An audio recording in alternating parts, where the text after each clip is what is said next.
I'm all right.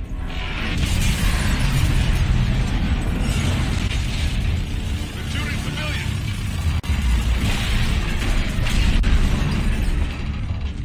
Here, take this.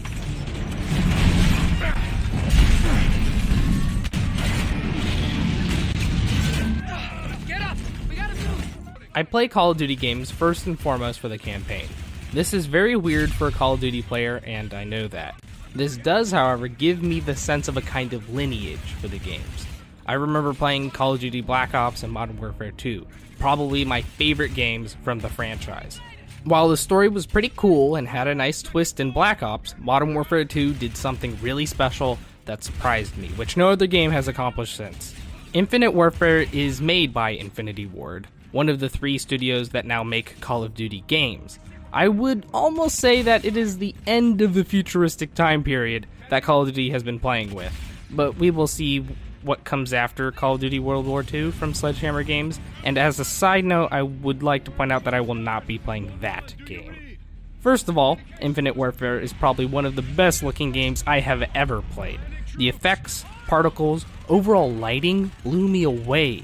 The game is 100% gorgeous, and it ran pretty amazingly on my computer too. I don't have a beefy system, so for it to run at 60 frames a second, pretty much the whole time on high settings, means that the port is really well optimized. In the game, you get to visit all the planets in the solar system, which is really cool, but the statement has a little star next to it because not all the planets are given the same love. Some of them you get to go to their surface and see the beautiful landscape, while others act as a backdrop to a space battle happening above the planet. Another side note, I know that Jupiter and Saturn are gas giants, so you can't technically go to their surface, but you actually only get to go to like 2 planets other than Earth. Again, the terrain was beautiful, but I wish I could have visited some other planets and not just seen them from space. The gameplay was very much like other Call of Duty games. Run through this hallway, shooting bad guys. Literally why the term hallway shooters exists. Sure, there were some open-ish spaces, but still pretty much a hallway shooter. The game did mix up how you played the campaign because there were side missions that you could choose to do. The majority of the side missions were the space battles. This meant that you were dogfighting in space in different battles. There were like 3 side missions that contained both space fighting and more traditional gunplay, though the running and gunning did happen inside of a big spaceship. My biggest complaint with the campaign gameplay-wise is the fact that flying missions were the same over and over and over again. If you were to play the campaign without doing the side missions, you wouldn't come near to the 7 hours that the howlongtobeat.com says that campaign is. I came in at about 8.5 hours because I sat through all the credits and did every single side mission in the game. There are only like 5 real story missions for you to do, so if you didn't do any of the side missions, then it feels like the game would only be like 5 hours long, maybe? The side missions are pretty important to play if you like variety while playing games. What I mean by that is you have to play the side missions to unlock other guns to use in the campaign.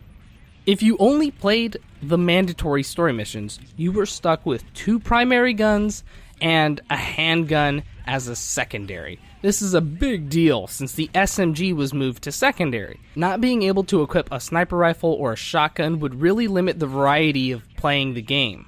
On to the story. This is what I actually play Call of Duty games for. Again, I know that's ironic, but whatever. Infinite Warfare starts out alright. You are introduced to your commander, your partner, and now a bipedal robot AI thing. A city is attacked, you kill enemies attacking the city, then you go into space. This is the first time you do space dogfighting, and after a cutscene you are the captain of one of the last 2 battleships left to defend from attackers of Earth. This is where you are able to choose side missions or main missions. Up to this point, it is pretty by the numbers Call of Duty campaign. Big explosions, set pieces, desolation of a big city, and being left vulnerable to enemy attacks. From here on out though, the story almost acts like a Star Trek movie. You get acquainted to a cast of characters that make up the crew, that you slowly start to get attached to some of them as the game goes on. Then the story morphs. Now, the rate in which the story morphs depends on when and how many side missions you decide to play. If you were like me, in which I played every single side mission back to back at the very beginning, the story is a little slow at first and then shifts into 6th gear and shoots off. The side missions, story-wise, are not that bad. They connect pretty well to the overall story, giving you some frame of reference to actions that you are doing. Then once you start playing all the story missions, you get a mixed bag of some pretty good moments and some pretty dull ones, and an overall mediocre experience. The good moments are pretty nice. They accentuate the music and visuals with some nice dialogue. The bad moments, I'll dig into in a second. But the rest of the story is just average. Once you complete 2 main missions, the overall story becomes Star Trek Beyond mixed with Rogue One. The end of the game involves wrecking your main ship and the whole crew stuck on Mars in enemy territory. The goal is to bring down a big tower in the sky and cue to montage of every character that said dialogue dying. People sacrifice their lives so that you and a few are able to try and bring down the big tower. Some of the crew dying slightly fall in the good moments, but a lot of them fall into the bad moments. There is literally a part where one of the characters dies over the radio. It is supposed to be a kind of big moment, but passes by in a second. It might have been that Infinity Ward was trying to recapture the shock and awe from Modern Warfare 2 when your main character gets killed at the end of the game, but it just didn't work here. Side note, the majority of the leadership and talent left Infinity Ward to go make Respawn Entertainment that made the Titanfall series. Getting back on track, the game ends with you commanding your lieutenant to fire on your position, getting yourself killed, but succeeding in the mission. Out of like a crew of 500 people, 4 survived. My favorite part of the campaign was the robot AI companion that you meet at the very beginning of the game. He has a really cool personality and even a name, which is Ethan.